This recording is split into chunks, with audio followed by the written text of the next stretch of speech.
This is a Dynamite Network podcast.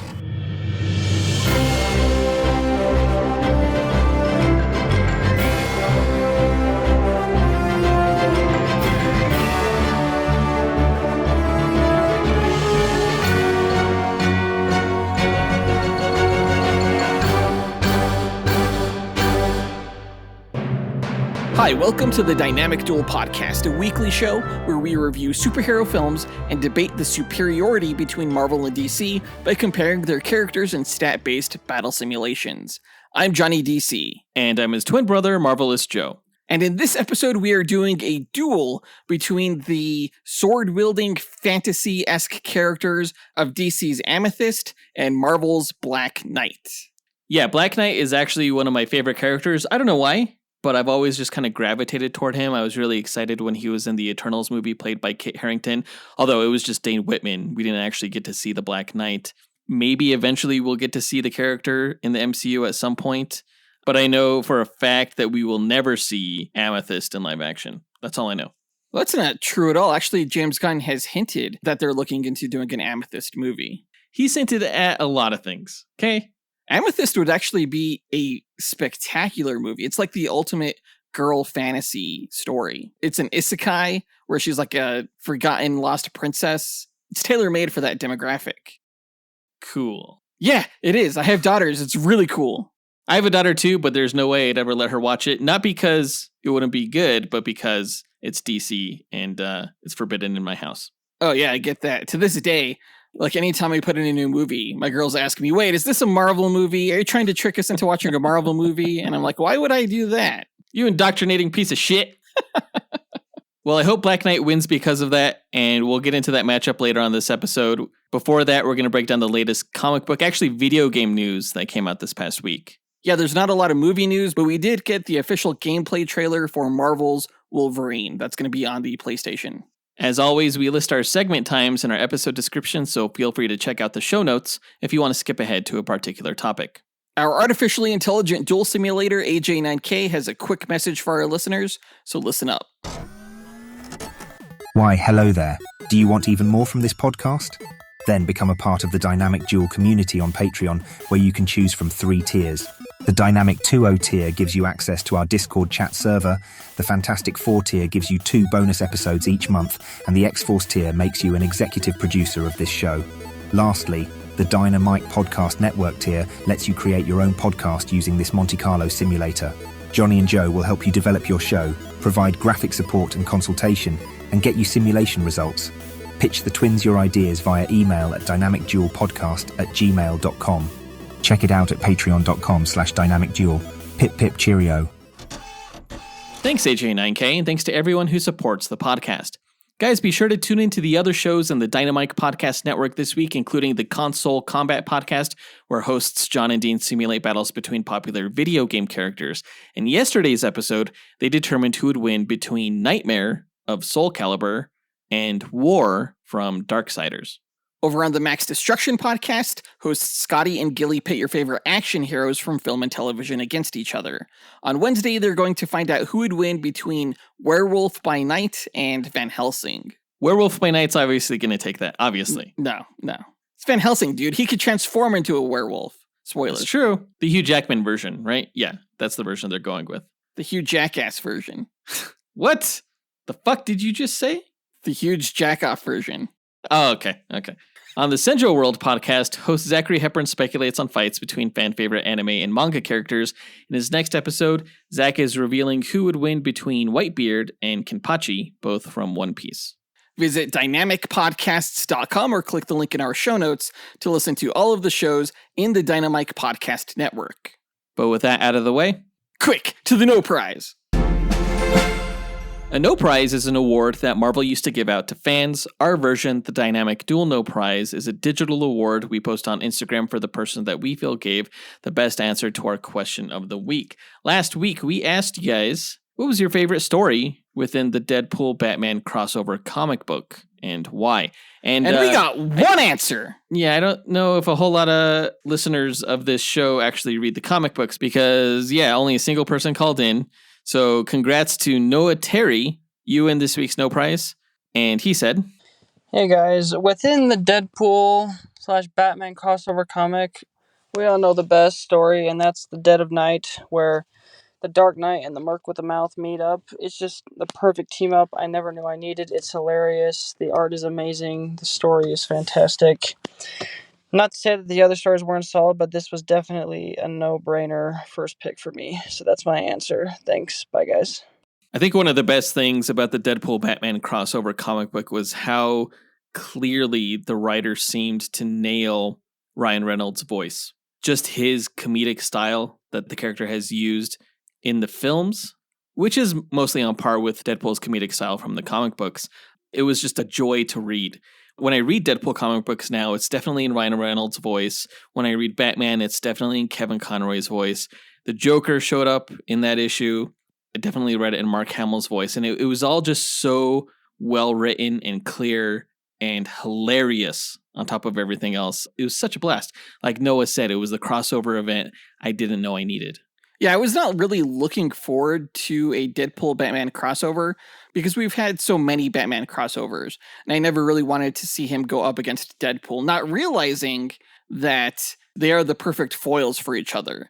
Yeah. And it just made for a really, really fun story. And yeah, I totally read Deadpool in Ryan Reynolds' voice. And I think it's because it was written by Zeb Wells, who was the co-writer on the Deadpool and Wolverine movie. Yeah, absolutely. So he definitely knew the tone of the character and how to nail that. You're right. They were the perfect foils for each other. I love how Batman just could not tolerate Deadpool's shit. And Deadpool could not help but love how cool Batman was. It was great. It was great.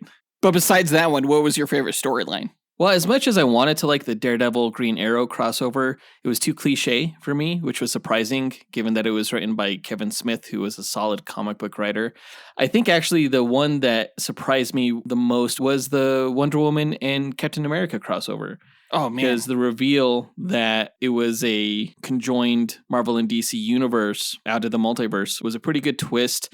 And it totally makes sense that Wonder Woman and Steve Rogers would be into each other because Steve Rogers is a lot like Steve Trevor, you know? They would totally get it on.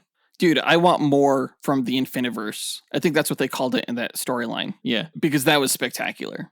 I was actually going to choose that one too, but I guess if I had to choose another one that I really liked, it would have been the Rocket Raccoon and Green Lantern crossover, where it was like funny. The Guardians of the Universe and the Guardians of the Galaxy. I thought that was pretty cool, especially with that twist ending where Hal Jordan gets the Infinity Gauntlet. Right, that was pretty good. Well, thanks, Noah Terry, for reading the comic book and for calling in with your answer. You win this week's No Prize. If you, the listener, want a shot at winning your own No Prize, stay tuned till later on this episode when we'll be asking another question of the week. And now that that's done, on to the news.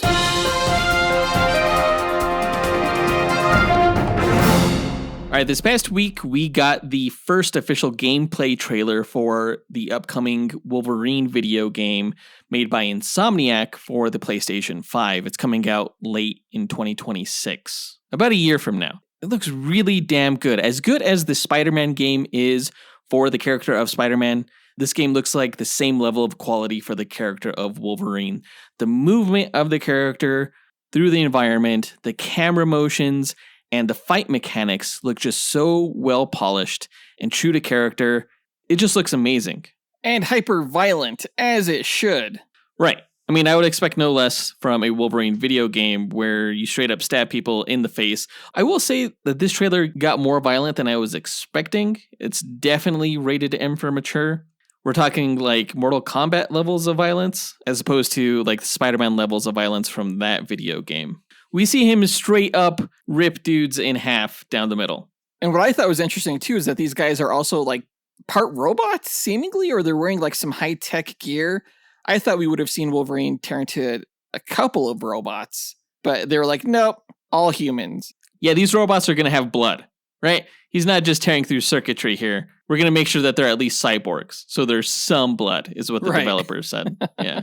It looks like we get so many different classic versions of Wolverine because the character is just so versatile in the world of Marvel. He fits right at home, you know, in Westchester with Xavier's school as a teacher, but he can also feel very Western, you know, with his cowboy hat and stuff. He could also feel very like East Asian with stories set in Japan or Madripoor. Or like in the middle of a Canadian forest in the Rockies, in the mountains, being a wild animal, in the snow, in the city. There's just so many different directions you can take the character. And to that end, we're getting a whole lot more level designs here than we do from like your typical Insomniac Spider-Man game, which largely takes place in Manhattan. Yeah, when you compare this to something like Batman Arkham Knight or Arkham City, which takes place entirely in Gotham, or like you mentioned, the Spider-Man games, this doesn't feel open world to me, but that's not a bad thing. No, not necessarily. It looks very level based. I don't think you could actually like walk from the Canadian Rockies to Japan in this game. I don't think it is open world like those other games, but I might be wrong.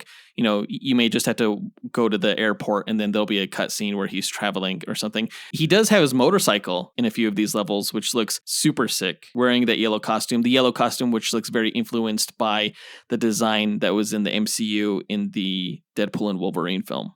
It looks really cool. I guess the one nitpick I have, and this definitely is a nitpick because I brought it up with our executive producers and Zach kind of set me straight because I was talking about how the fight system incorporates so many combos, kind of like with Spider-Man, that it's kind of ridiculous because it makes no sense for a guy to still be standing after the first adamantium claw slash, right? Like if you get slashed with adamantium claws, you're basically done. But some of these combos in this Wolverine game fight system incorporate like 10 plus hits, which is just kind of ridiculous. It's such overkill.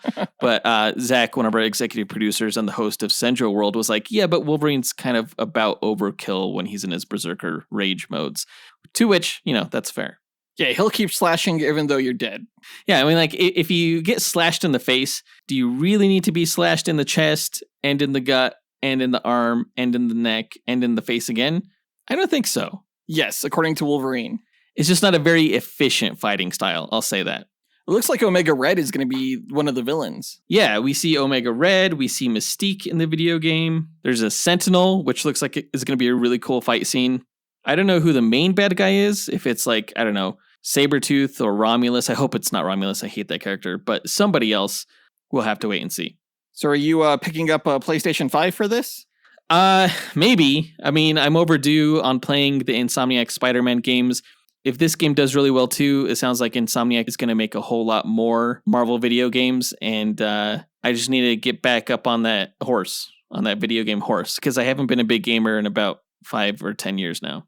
I bought an Xbox One just to play Arkham Knight and Injustice 2, and once I beat those games, I essentially just sold it again, but I regret that, because those are really fun games, and I wish I could still play them. Well, what is a PS5 running for these days? Let's see. All right, so basically anywhere from $550 to $750.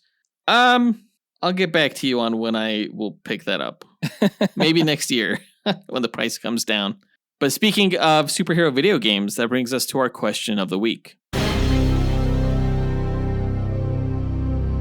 Besides Batman, Spider-Man, and Wolverine, which Marvel or DC character do you most want to play as in a single-player adventure video game? Yeah, tell us what character and like what you want the gameplay to be like. Record your answer at dynamicduel.com by clicking on the red microphone button in the bottom right-hand corner of the screen, which will prompt you to leave us a voicemail.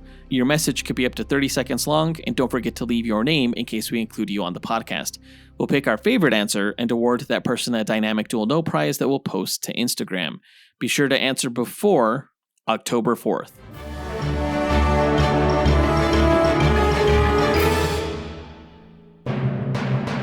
But that does it for all of the news for this episode, so let's go ahead and move into our main event, a duel between the DC heroine of Amethyst and Marvel's hero, Black Knight.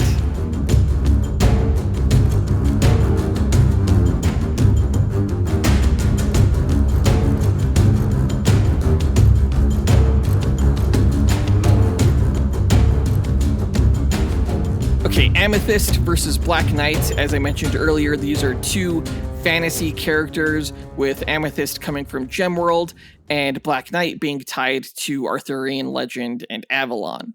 Yeah, they both wield magic swords, and that's basically the full extent that I know of that ties these two characters together. Because really, I don't know much about Amethyst. Who does? She's a pretty obscure character. She's kind of like one of those characters that was like Commandy or Warlord. just kind of offset in their own niche fantasy world, largely separate from the other DC characters. But she's cool. DC produced a series of shorts with the character one time that I thought was fantastic. I can't wait to see the character in live action. I'm pretty confident eventually we will. These shorts were animated? Yes. Yeah, and it was very much based off of like a Zelda type of video game. It was awesome.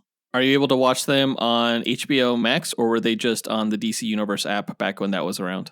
Yeah, they were on the DC Universe app, but you can also see them on YouTube now. Oh, cool. Interesting. Okay.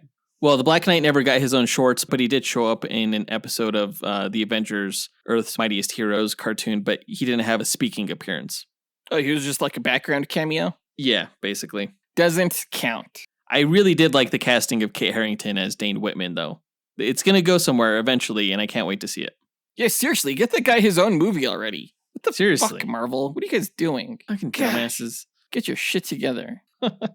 Let's go ahead and get into the duel portion of this episode. To explain the methodology behind our duels, let's go to our sentient duel simulator, Alfred Jarvis 9000.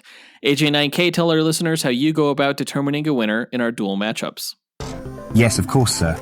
The way I determine a winner between the contestants is by running 1,000 Monte Carlo simulations using the character's statistics. A Monte Carlo simulation is a probabilistic model used to determine outcomes through random sampling. In this case, I randomize the statistics along a normal distribution as a way to simulate the many variables that can occur during battle. The stat parameters are based on the official Marvel power grid from which the DC character's statistics are extrapolated. Additional stat categories are included such as range, damage potential, versatility and perception in order to create a more detailed and accurate simulation. The results of the 1,000 simulations provide a percentage of wins for each character. The contestant with the higher percentage is declared the victor as they have a higher probability to win any given battle. In an equitable pairing, neither character should win 100% of the matches. The comic book stories have shown that there's even a way for Batman to defeat Superman, so the confidence rate of my method falls in line with the precedents that have been established in the source material. My mathematical simulations are without subjectivity or bias. Feats are not the sole consideration, nor are fan votes tabulated for determination of the winner. Thanks, AJ9K. Before we run the simulations, though, we like to break down each character's histories and abilities before improvising a scenario on how we imagine one of the 1,000 simulations would play out, beat for beat. And it is my turn to go first with the Marvel character, so let me tell you all about the Black Knight. Dane Whitman was born in Gloucester, Massachusetts, to a wealthy family and grew up studying physics, eventually earning a master's degree and pursuing doctoral work. His life changed when his uncle Nathan Garrett, a supercriminal scientist who had assumed the mantle of the villainous Black Knight, was mortally wounded in a battle with Iron Man. On his deathbed, Garrett confessed his crimes to Dane and implored him to redeem the family legacy by restoring honor to the mantle of the Black Knight. Inheriting Garrett Castle in England, Dane discovered there the Ebony Blade, a mystical sword forged by the sorcerer Merlin as a dark counterpart to Excalibur. It was passed down through generations by their ancestor Sir Percy of Scandia, the original Black Knight of King Arthur's Camelot, whose spirit appeared to Dane in a vision.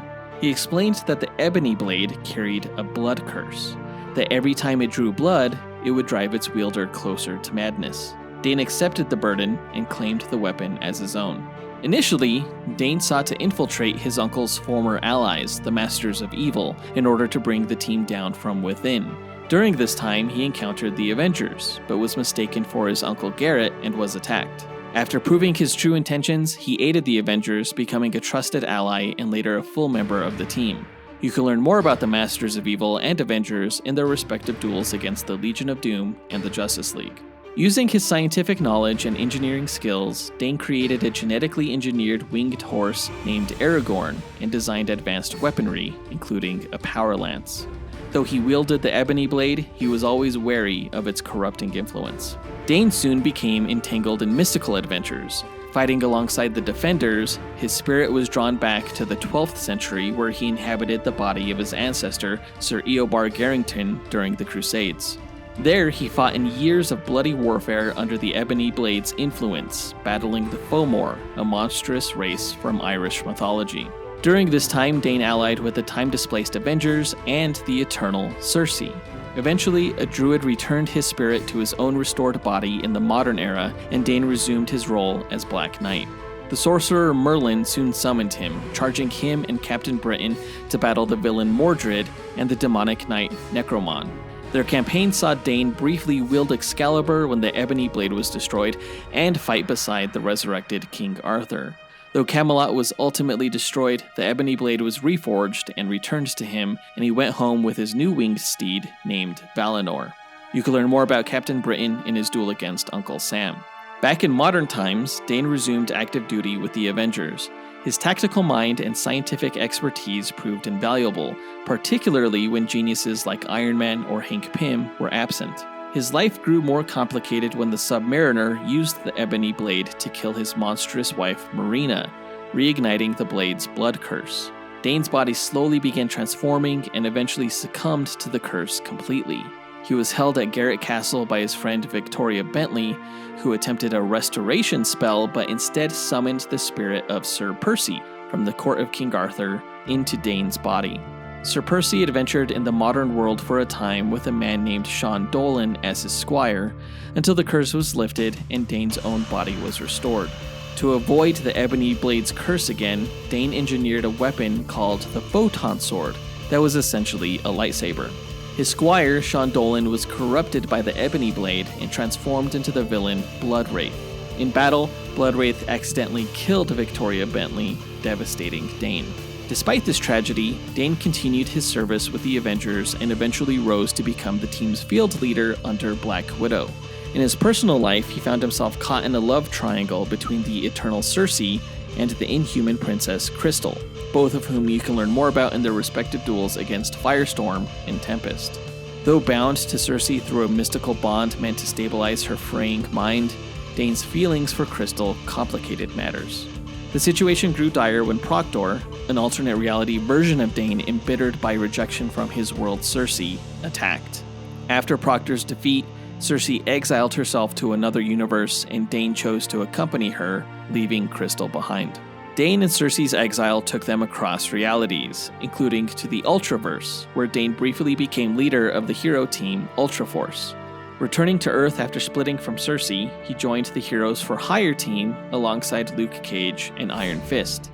Dane was chosen by the Lady of the Lake as the Pendragon of his age, receiving new mystical equipment including the Sword of Light, Shield of Night, and a new winged steed named Strider, who could achieve supersonic speeds and travel through environments like outer space or underwater.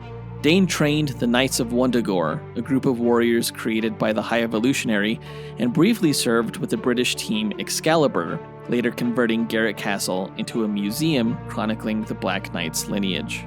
During the Skrull invasion of Earth, Dane fought across London with what he believed was the Ebony Blade, later revealed to be a vampiric counterfeit created by Dracula, whom you can learn more about in his duel with Andrew Bennett.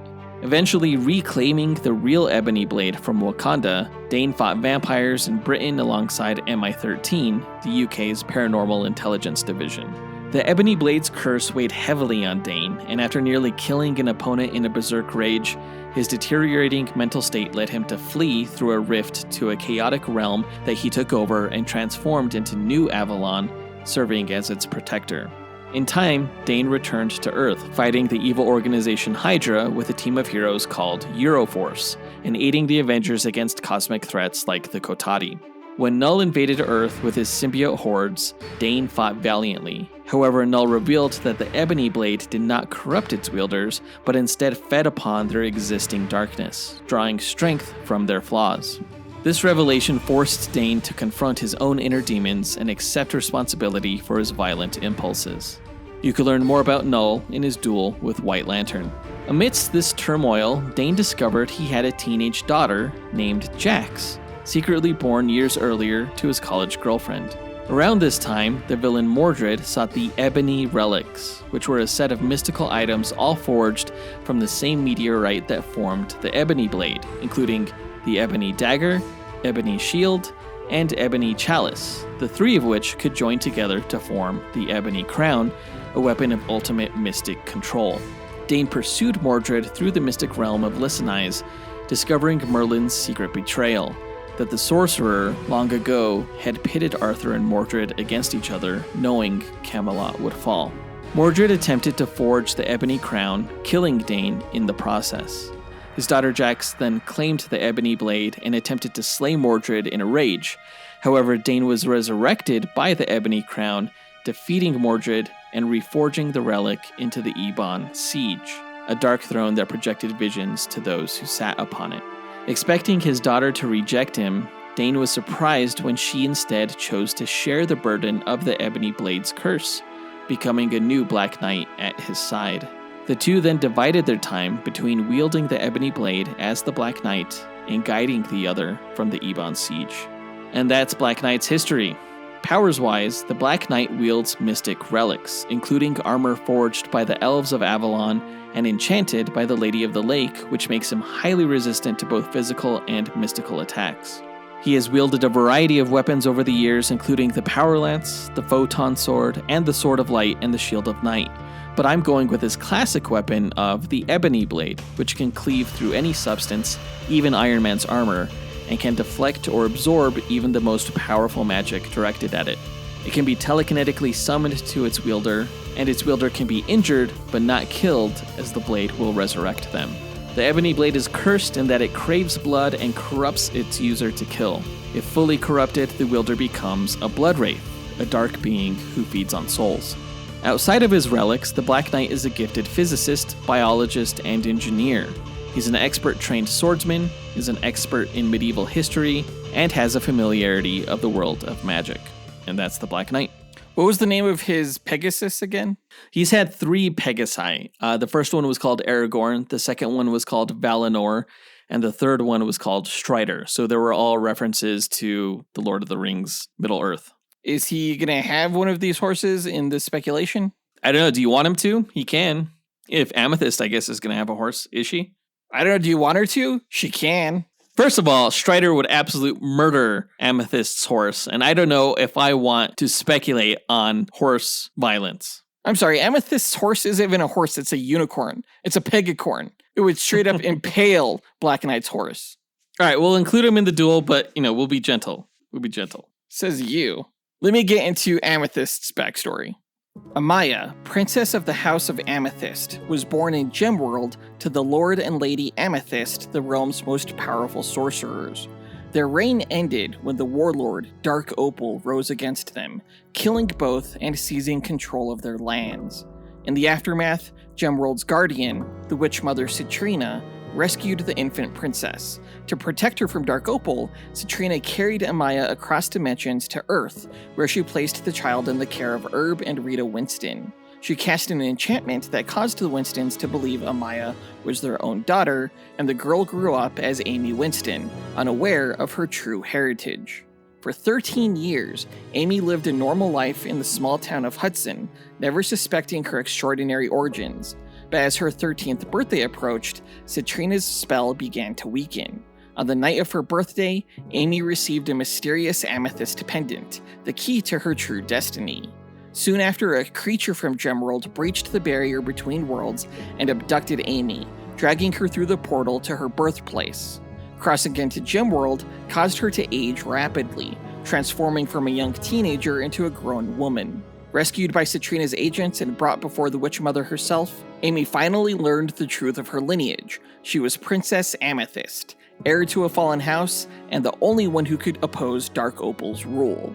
With her lineage revealed and Citrina's guidance, Amy accepted her role as Princess Amethyst and began to build a rebellion. She forged alliances with the remaining houses that had resisted Dark Opal's control, including Turquoise and Topaz.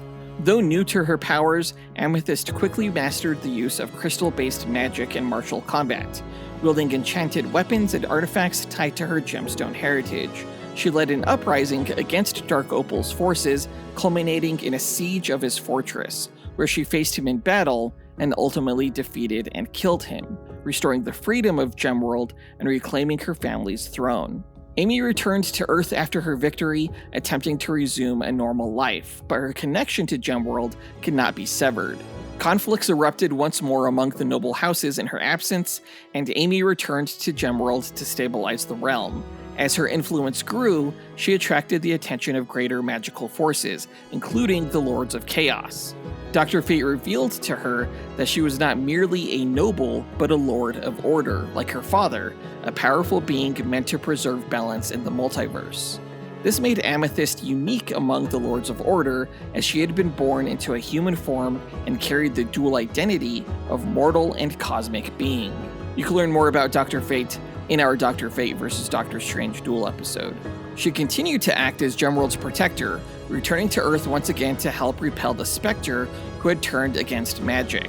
She stood alongside Earth's mystics at the Rock of Eternity, alongside the Lord of Order Naboo, who was killed along with the wizard Shazam, making Amy the only living Lord of Order to enter into the 10th Age of Magic that emerged following the Spectre's defeat.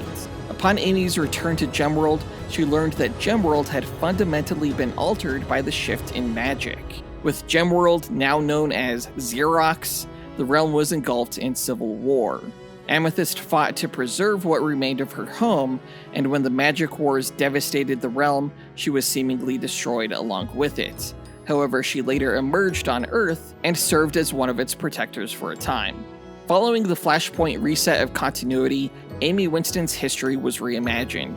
She lived on Earth with her mother, Gracie Winston, a stern and reclusive woman who trained Amy from a young age in martial arts and swordsmanship without explanation. On her 17th birthday, Gracie took Amy to a remote hilltop and opened a magic portal, revealing the truth. Amy was actually Amaya, Princess of House Amethyst on Nila, the realm known to Earth as Gemworld. She learned she was the daughter of Lady Gracielle of House Amethyst and Lord Virion of House Turquoise, the latter of whom sacrificed himself to get Amy and her mom to Earth and away from the murderous ambition of Gracielle's twin sister, Lady Mordriel. The noble houses of Nila were locked in an uneasy balance of power, with House Amethyst ruled by Amaya's aunt, Lady Mordriel. Gracielle and Mordriel, twin sisters, shared the power of their bloodline equally, but upon Amaya's 17th birthday, the bloodline magic would be split 3 ways unless one of them died. During the ritual to awaken Amaya's bloodline power, she was drawn into a mystical trial where her mother Gracielle and her aunt Mordriel confronted her with a shared telepathic vision. The ceremony forced her to choose between the path of blood and the path of heart. On the path of blood, she could seize greater power by killing her mother, and on the path of heart, she would share the inheritance equally. Mordriel whispered for Amaya to strike, urging her to embrace bloodshed and ambition. Amaya engaged Gracielle in combat within the trial, but when the moment came to deliver the killing blow, she refused. Her choice aligned her with the path of heart, and the magic of House Amethyst was divided 3 ways, binding Amaya, Gracielle, and Mordriel together as co-heirs. Amaya's return to Nila sparked fresh conflict. She allied with the House of Citrine and began to master her magical abilities. Ingvi, a noble from House Citrine, became her political tutor and friend, helping her navigate the intrigue of Gemworld. Amaya's dual heritage, with blood from both House Amethyst and House Turquoise, granted her unique magical abilities. Amaya was also gifted a winged horse named Ipsilos, a loyal companion that carried her across Nila's skies and into battle. Amaya's leadership expanded beyond Nila when a dimensional breach connected Gemworld to Earth. She joined Young Justice, helping the team navigate her homeland and fight off magical invaders. Her portal magic became essential in transporting allies across realms, and later she joined the Justice League Dark, standing alongside Earth's most powerful mystics to repel supernatural threats. You can learn more about Young Justice in their team duel against Young Avengers, and Justice League Dark in their duel against the Midnight Suns. During her reign, Amaya faced Eclipso, who sought to dominate Gemworld through the corrupted power of the Black Diamond. Using the Prime Catalyst, the core magical artifact of House Amethyst, Amaya disrupted Eclipso's hold and prevented an Eclipse-powered cataclysm. You can learn more about Eclipso in our Eclipso vs. Malekith Duel episode. With Amaya having proven herself to be the savior of Gemworld, Gracielle and Mordriel abdicated their rule, making Amaya the undisputed ruler of House Amethyst. Her control over her house's full power allowed her to repel even cosmic threats, and under her leadership, the 12 houses entered a fragile peace. And that's Amethyst's story so far. Powers-wise, Amethyst wields a vast and diverse magical arsenal rooted in her bloodline's connection to crystalline and gemstone-based magic. She can generate and manipulate crystal constructs, hard light weapons, and enchanted armor. Her command of lattice magic allows her to interact with the energies of other houses using rubies for healing, emeralds for plant growth, topaz for illumination, and more. She can open dimensional portals, project destructive energy bolts, move objects telekinetically, and perform reality-altering spells through crystal energy. As a hybrid of House Amethyst and House Turquoise, she is immune to illusion and can wield Mist Silk, an enchanted, intangible fabric she uses as a whip or lasso in combat. Her heritage also grants resistance to magical corruption and enhances her agility, strength, and reflexes. A trained warrior, as well as a sorceress, Amethyst is skilled in swordsmanship, hand-to-hand combat, and battlefield strategy. Now with full command of her house's power, she stands among the most formidable magic entities in DC's multiverse. So she's like a Star Sapphire, but with a few other magical tricks. Kinda, but fantasy-based. And she could do a lot more. DC needs to be more original. This is just fantasy Star Sapphire where all the constructs look like low-res polygons. I just said she could do so much more. Yeah, she has a few other tricks. We'll see how that goes for her.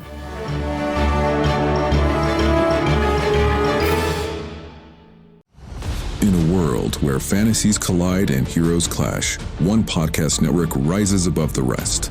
Prepare yourself for the ultimate showdowns in comic books, video games, movies, and anime. The Dynamite Podcast Network presents Console Combat, where video game legends brawl every Monday. Dynamic Duel, where comic book titans smash every Tuesday. Max Destruction, where TV and action heroes battle every Wednesday. And Sendro World, where anime champions clash every Thursday. Join us as we speculate on the matches and, armed with the power of mathematical simulations, discover who will emerge victorious. Visit dynamicpodcast.com, where we settle the debate and settle the score. Well, now that we've got their histories and abilities out of the way, let's speculate on how one of the 1,000 simulated matches will go. The winner is determined by simulations, not this speculation, but it's fun to imagine how this fight could play out. AJ9K, what are the rules of our speculation? Well, I should say there are no rules, other than the characters have no prior knowledge of the other going into the fight. All they are aware of starting out is that the other character is a threat that needs to be eliminated. For the speculation, the contestants will begin approximately 50 meters apart in a nondescript environment that will have no bearing on the match itself, as no environmental statistics are considered in my simulations. The contestants must earn victory on their own merit. All right, then let's get into it. Amethyst and Black Knight meet on the battlefield. Who goes first?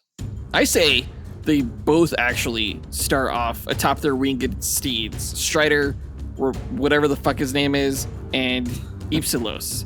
And so they'll take to the skies and charge at each other just like a mid-air joust, pointing their ebony blades and the sword of Amethyst at each other. But at the last second, Amethyst is going to generate this long crystalline lance around her sword, extending her reach and knocking Black Knight out of the air, so he falls to the ground, probably dies. So she turns her sword into a lance? Yes. I'm going to say that he dodges it at the last second right before they clash, because Black Knight's horse, Strider, can go supersonic, right? So he just rushes past her like a blur, and he slices her lance right in half, and she and her horse, whatever the fuck its name is, get staggered from the sonic boom that Black Knight and Strider just created. Okay, well, as Amethyst is regaining her bearings, she sees Black Knight behind her as he's flown past her, and she's just going to generate a portal in front of Ipsilos that opens above Black Knight's flight path. So she's going to fly through that, crashing into him from above, and sending him and Strider just spiraling to the ground. I mean, if she crashes into him, like, Black Knight's pretty armored, Strider is a tough-as-nails horse, like, crashing into them is just as likely to send Amethyst spiraling to the ground too. Like, that wasn't smart. And actually, as they're both falling to the ground in their horses, Black Knight's gonna leap off of Strider over to Amethyst's horse and just cut off one of its wings with his ebony blade, and then kick her off of her horse, and then he's going to get caught midair right before he hits the ground by Strider, who lands safely. Well, that was messed up. So Amethyst and her horse fall to her death. Well, I mean, Amethyst doesn't actually need Ipsilos to fly. She can fly under her own power.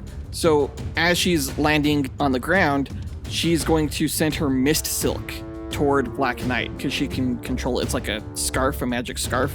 And it's going to wrap around Strider's neck, choking him out. And since it's intangible to Black Knight, there's really nothing he could do about it. Except the Ebony Blade can cut intangible things. Like, it can cut vision when he goes intangible. What? So like a fucking surgeon, Black Knight slides the blade underneath this magic silk and cuts his horse free, and then sends Strider away back to Avalon. Okay, well, while he's busy saving his horse, though, Amethyst is already on the offensive, and she's hurling magical crystal shards at Black Knight, which pierces his armor, tagging him in the back. I mean, can her weapons even pierce elf-forged Lady of the Lake enchanted armor? Of course! Don't answer that, it doesn't even matter, because Dane's gonna swing his sword and just slice all of these shards out of the air. And then he's gonna blitz Amethyst, just rushing toward her. Well, I mean, he's gonna run straight into a magic energy bolt then. Several of them, actually. Yeah, sorry, except the Ebony Blade can absorb magic energy, too. So, like, I feel bad for you, man, honestly. Like, the Ebony Blade is just too badass for you, it seems. Because, like, as the Black Knight continues running at her, he's gonna fire the magic energy stored up in the sword right back at her. And she gets hit by it, and at this point, he reaches her, and he straight up stabs her through the shoulder, disarming her and making her drop the amethyst sword. No, because she's already generated a shield, a crystalline amethyst shield by this point, in preparation for his approach. So that's going to protect her from his energy blast. And by the time he reaches her with his sword, she'll parry his lunge attack, and she's going to transform her shield into a second sword, a crystalline one. So now she's dual wielding like a badass. And with the extra blade, she's going to slice off his left arm at the shoulder, and she's like, now stand aside, worthy adversary. Worthy adversary? What? Oh! Black Knight's like, 'tis but a scratch. A scratch his arms off! No, it isn't. Like, he wears enchanted pauldrons on his shoulders that would prevent his arm from getting cut off. So literally, she just scratches his armor. 'Tis but a scratch. And he's going to respond to her attack by slicing her purple gem sword in two. And then he's going to slash right across her forearm, which is going to force her to drop her sword. And more importantly than that, he draws blood. So now, Black Knight is bloodlusted due to the Ebony Blade, and Amethyst is really fucked. Well, if he's bloodlusted, then he's not really in control. And so he'll probably charge at her, at which point both halves of her mist silk that was sliced in two are going to fly to him and wrap around his face and neck, just blinding and choking him. And as he struggles against that, Amethyst is going to quickly conjure this giant purple crystal battle axe that she's going to swing upward, catching him in the armpit of his sword-wielding arm, where he's not armored. So she slices that arm right off before spinning around and cleaving him in half at the waist. So with him on the ground, she's able to pick up her sword of amethyst back up, and on one knee, she's like, "We thank thee, Lord, that in thy mercy..." Yeah, and then she gets booted right in the head by the Black Knight, who, surprise, is not dead. He's resurrected because the wielder of the Ebony Blade cannot be killed. So she gets knocked over, and he's like, "I'm invincible!" And then he impales her right through the torso into the ground and wins this match. But also, he's like super bloodlusted by this point and probably close to succumbing to darkness and becoming a blood wraith because he just spilled so much of her blood. There's no way that Black Knight survives being sliced in half. Because, he wasn't even wielding the Ebony Blade at the end because she sliced that sword-wielding arm off, remember? I don't know what to tell you, man. It's magic, okay? The sword was still in his severed hand. So he still got resurrected. That's just how it works. The Black Knight always triumphs. Hopefully our audience has seen Monty Python and the Holy Grail. Oh my gosh, if they haven't, what are they doing with their lives? Stop listening to this podcast, go watch that movie. But we'll go ahead and leave our speculation there. Either Amethyst kills the Black Knight by severing him in half and he doesn't get resurrected, or He does get resurrected due to the Ebony Blade's magic, and then finishes her off by impaling. So let's go ahead and find out which of these two scenarios happens by inputting the stats, running the simulations, and coming back with a winner. AJ9K, hit it. Inputting data, running calculations, processing results, simulations complete. All right, this was an interesting matchup. Both of these characters have things going for them over the other, kind of going back and forth. Like Black Knight is more durable, largely due to his enchanted armor, but also because he can be considered regenerative through the resurrection enchantment that his sword grants him. Yeah, he was more durable than her. He was also much more intelligent than her, considering Amethyst is really just a teenager. Yeah, Dane is considered like the Avengers' resident scientist, like I said in his bio, when people like Iron Man or Ant-Man are away. That's so weird to me. Like, why would a character like Black Knight need to be a scientist? Why would he need to be able to engineer his own horse? Because he was a scientist who was really introduced to the world of magic through the death of his uncle and learned about this like whole legacy of the Black Knight. I listened to your backstory. I just think that's dumb. I don't know what to tell you, man. You know, he made his own lightsaber. He makes a lot of his own weapons. It's just part of the character. Whatever. We did say that Amethyst was obviously more versatile than him, considering not only can she create constructs, but is also just a sorceress in general. Yeah, her whole power set is a little bit vague, don't you think? I mean, no more vague than any sorcerer. Yeah, that's lame. We also said that Amethyst has a greater range due to the fact that the Black Knight can really only blast energy if he absorbs that magic with his Ebony Blade or if he's wielding a different weapon, such as the Sword of Light. But everything else was pretty close, I would say. Well, we said Amethyst was faster because she can fly and generate portals. I mean, the Black Knight does have Strider, who can go supersonic speeds, but he's not always mounted on Strider. So we just gave a slight edge in speed to Amethyst. We also gave her a slight edge in damage level as well, again, because of magic, which is also why she got a slight edge in perception.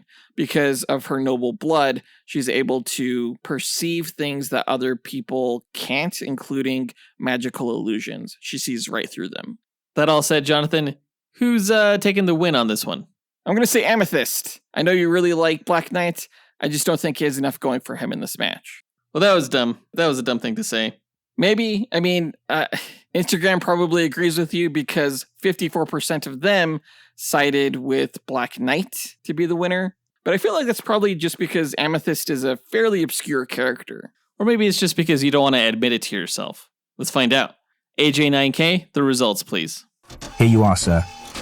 All right, the winner between Amethyst and Black Knight is Amethyst. We'll call it a draw, though, right? We'll call it a draw. It depends on what the percentage was.